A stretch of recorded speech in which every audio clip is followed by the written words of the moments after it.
कहानी की शुरुआत में हमें पता चलता है कि दुनिया के खत्म होने से पहले जेक दुनिया का सबसे बड़ा ट्रेजर हंटर माना जाता था। कोई भी पुरानी या सालों से खो चुकी चीज हो, वह हमेशा किसी न किसी तरीके से उसे ढूंढ लेता। उसे पानी के नीचे खजाना ढूंढना सबसे ज्यादा पसंद था। वो सिर्फ अपने हिसाब से चलता था, किसी और के इशारों पर नाचना नहीं पसंद उसे। फिर एक दिन एक खतरनाक सोलर फ्लेयर ने पूरी दुनिया की टेक्नोलॉजी को तबाह कर दिया। एक ही झटके में बिजली से चलने वाला सारा सामान खराब हो गया, जिस वजह से लाखों लोगों की नौकरियां चली गईं। हर तरफ हड़कंप मच गया।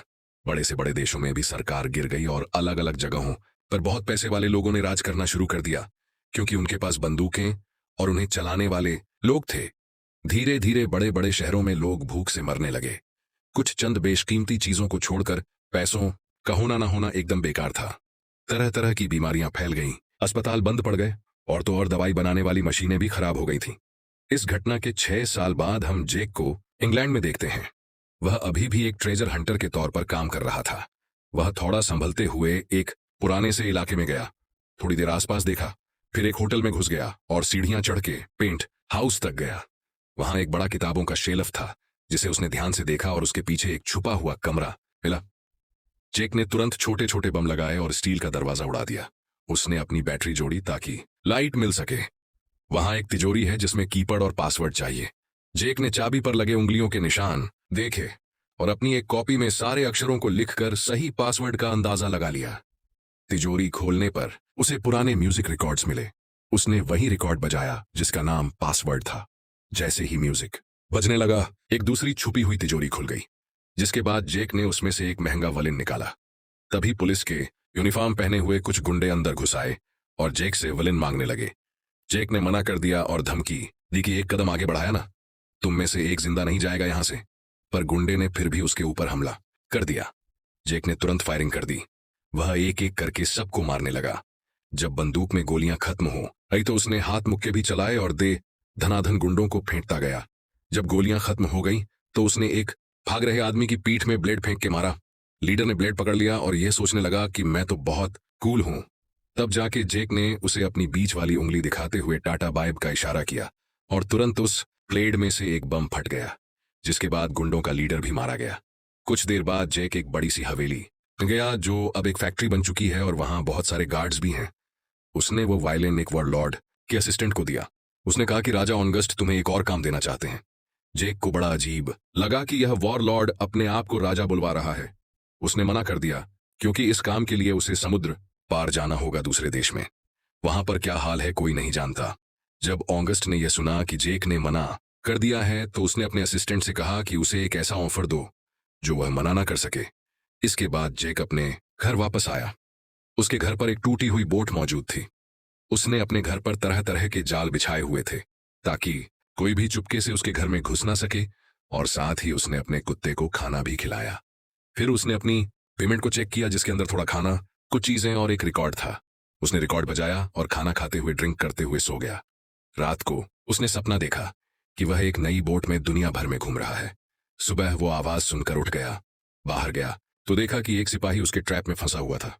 सिपाही ने कहा कि राजा तुमसे मिलना चाहते हैं। जेक ने उसे नहीं निकाला और सीधा राजा से मिलने चला गया। एक गोदाम में ऑगस्ट अपने सिपाहियों के साथ उसका इंतजार कर रहा था। उसने कहा कि तुम पहले नहीं हो।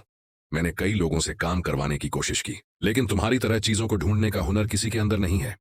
उसने यह भी कहा कि वह एक नया सिस्टम बनाने की कोशिश कर रहा है ताकि चीजें पहले की तरह थोड़ी नॉर्मल हो पाएं।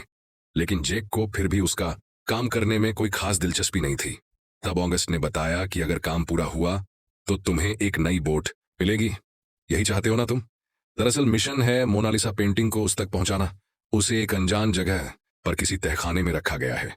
जब पेरिस के ऊपर हमला हुआ तो सरकार ने अपना पूरा खजाना वहां छुपा दिया था।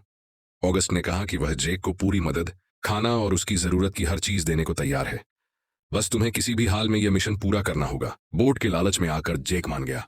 उसने अपने कुत्ते को अगस्त की असिस्टेंट के हवाले करते हुए कहा कि अगर मैं वापस ना आऊं तो प्लीज इसका ध्यान रखना। जेक पहले तो शांत था, लेकिन जैसे ही वह एयरपोर्ट पहुंचा तो उसे बड़ी चिंता होने लगी, क्योंकि उनके प्लेन में पहले ही गोलियों के छेद थे।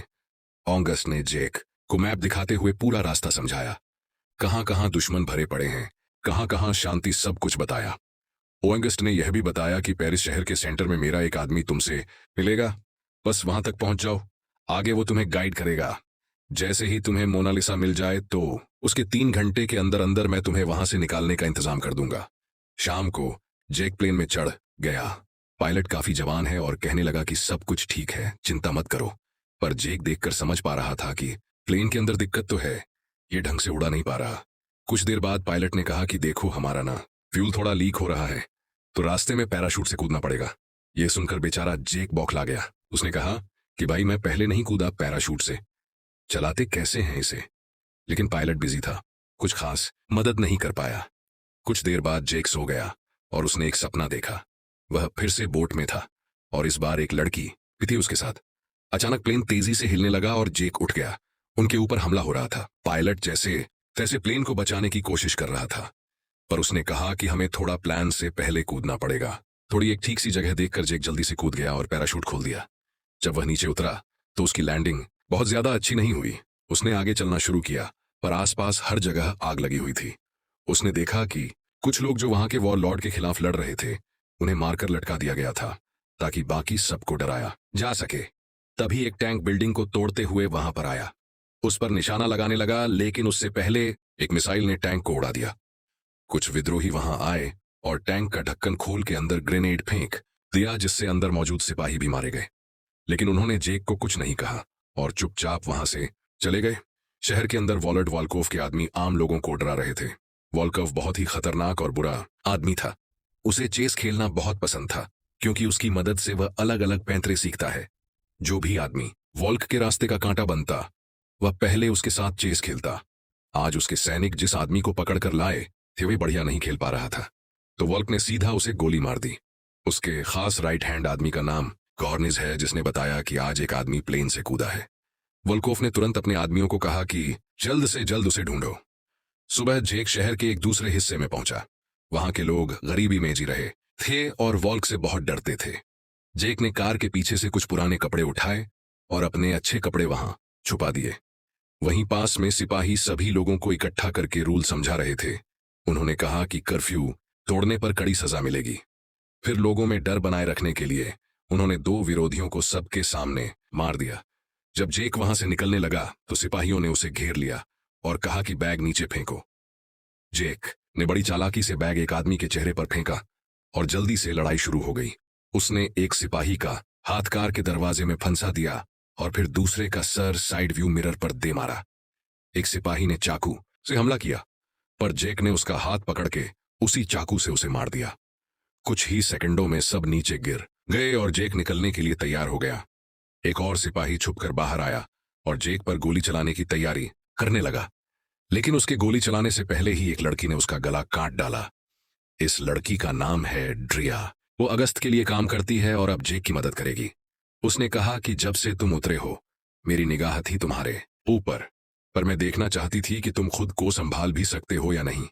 अगर कोई नालायक आदमी होता तो मरने देती, क्योंकि आगे चलकर चीजें बहुत खतरनाक होने वाली हैं। जेक और रिया दोनों तेजी से शहर के अंदर से छुपते हुए निकलने लगे। वह भीड़ में घुल मिलकर छुपते छुपाते जा रहे थे, लेकिन एक जनरल ने फिर भी उन्हें देख लिया। जेक और ड्रिया एक चर्च में घुस गए, जहां उनकी मुलाकात फादर सैमसन से हुई। उसके पास एक जरूरी मैप है जो हाल ही में मरे कुछ विद्रोहियों ने छुपा रखा था। सैमसन उन्हें अपने गैराज में ले गया और वो ट्रक दिखाया जिस पर वह काम कर रहा था। मैप पर उसने उनकी अगली डेस्टिनेशन दिखाई और उसके कोने में कुछ सीक्रेट कोड लिखा हुआ था। जब सैमसन ट्रक को तैयार कर रहा था तो ड्रिया ने जेक के जख्मों का इलाज किया। तभी जनरल और उसके सिपाहियों ने चर्च को घेर लिया और सबसे कहा कि बाहर आओ। जेक और ड्रिया भागकर ट्रक तक पहुंचे, जबकि सैमसन जनरल का ध्यान भटकाने के लिए बाहर चला गया। सैमसन कहने लगा कि मैं बिल्कुल अकेला हूं, लेकिन सिपाहियों ने उसकी बात नहीं मानी। कुछ सिपाही चर्च के अंदर ढूंढने चले गए। बाहर सैमसन ने अपनी बंदूक निकाली और जनरल के हाथ में गोली मार दी, जिसके बाद तुरंत ही बाकी सिपाहियों ने उसे गोलियों से भून दिया। अंदर सिपाही भी गैराज तक पहुंचे और ट्रक के अंदर बैठे जेक को देखकर उनका ध्यान भटक गया। तभी ड्रिया ने अचानक पीछे से हमला करके उन लोगों को मार दिया, कुछ को बंदूक से तो किसी को चाकू से। बाहर वाले सिपाही अभी भी सैमसन पर गोलियां चला रहे थे, इसीलिए उन्हें अंदर चलने वाली बंदूकों की आवाज नहीं आई। लेकिन जैसे ही जेक ने ट्रक स्टार्ट किया तो रेडियो जोर से बजने लगा और उन्हें आवाज सुनाई दे गई। एक इशारे पर टैंक ने चर्च पर गोले बरसा दिए, लेकिन जेक और ड्रियान मौके पर गैराज का दरवाजा तोड़कर ट्रक लेकर निकल गए। सिपाहियों ने धुआंधार फायरिंग की पर गोलियों का ट्रक के ऊपर कोई असर नहीं हो रहा था। अब जेक ने ट्रक को एक रैंप पर चढ़ाकर टैंक के ऊपर से कुदा दिया और वह लोग वहां से बचकर निकल गए। लेकिन अभी भी वॉक ऑफ के कुछ सिपाही बाइक्स पर उनका पीछा करने लगे। जल्द ही वह एक चेक पॉइंट पर पहुंच गए जहां गार्ड्स ने भी फायरिंग शुरू कर दी। लेकिन जेक अब तक समझ गया था कि उनका ट्रक बुलेट प्रूफ है, तो उसने बिना रुके रोड ब्लॉक के ऊपर से छलांग लगा दी। अगले रोड पर एक और कार आ गई जिसमें और ज्यादा सिपाही थे, तो जेक को एक बिल्डिंग के अंदर घुसना पड़ा। टैंक ने दूर से उन पर एक गोला दागा, लेकिन उसका निशाना सही जगह नहीं लगा। वह एक दूसरी गाड़ी को जा लगा जो धमाके से रोड पर गिर पड़ी, जिससे टकराकर कई बकर्स गिर गए। जेक ने एक जबरदस्त तेज मोड़ लिया और धमाके से बच गया। द्रिया